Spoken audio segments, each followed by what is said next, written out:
Et puis, retour ici à Ouagadougou pour parler cette fois-ci d'insalubrité. Les sites de dépotage à ciel ouvert sont légion dans la capitale burkinabé, des sites qui mettent mal à l'aise les riverains, surtout en saison pluvieuse. Les premières pluies laissent déjà des traces dans certains quartiers de la ville. Notre regard s'est tourné vers le quartier Nagrin dans l'arrondissement 7 de Ouagadougou. Suivez ce reportage de Sarah Bougma pour plus de précision. Des dépotoirs à ciel ouvert, ce n'est pas ce qui manque à Ouagadougou. Mais celui situé au quartier Nagrin ne reste pas inaperçu. Placé au cœur d'une ruelle, ce lâche trou est aujourd'hui transformé en dépôt d'ordures où on y trouve presque toutes sortes de déchets. Les habitants de ce quartier disent avoir déjà interpellé maintes fois la mairie à ce sujet. Cependant, ils estiment que des efforts doivent être encore fournis car il y a des récidivistes qui refusent de comprendre en continuant d'y jeter toujours des ordures. Une situation jugée invivable pour certains riverains qui pensent qu'il faut passer à la répression. Non, mais c'est vraiment une situation lamentable. Ça, c'est regrettable. Quand on voit même, vous voyez que il y a trop de saleté. Hein? Le coin est pourri. Hein? On ne peut même pas vivre dans cet environnement-là. Vous voyez, c'est carrément, il faut qu'on revoie tout ça là. Quand on regarde tout ça là, mais c'est parce qu'il y a la liberté. Voilà, la liberté là, chacun peut faire comme il veut. Mais comme nous sommes en révolution, ils disent que nous sommes en révolution. Ils n'ont qu'à mettre l'accent sur la propriété même de l'environnement.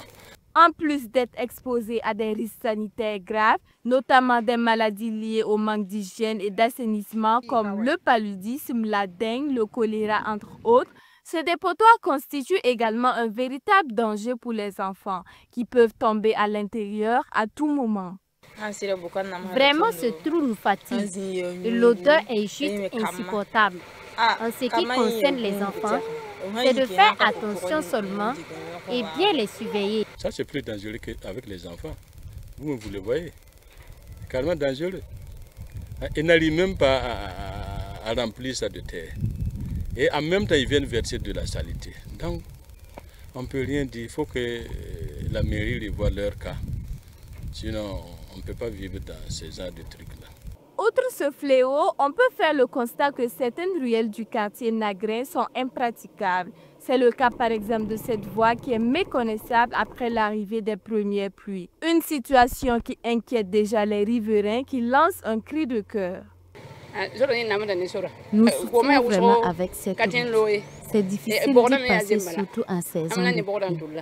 Il y a énormément de trous comme vous pouvez le constater. Ce que nous voulons, c'est que les autorités nous aident à arranger la voie afin qu'elle soit mieux praticable.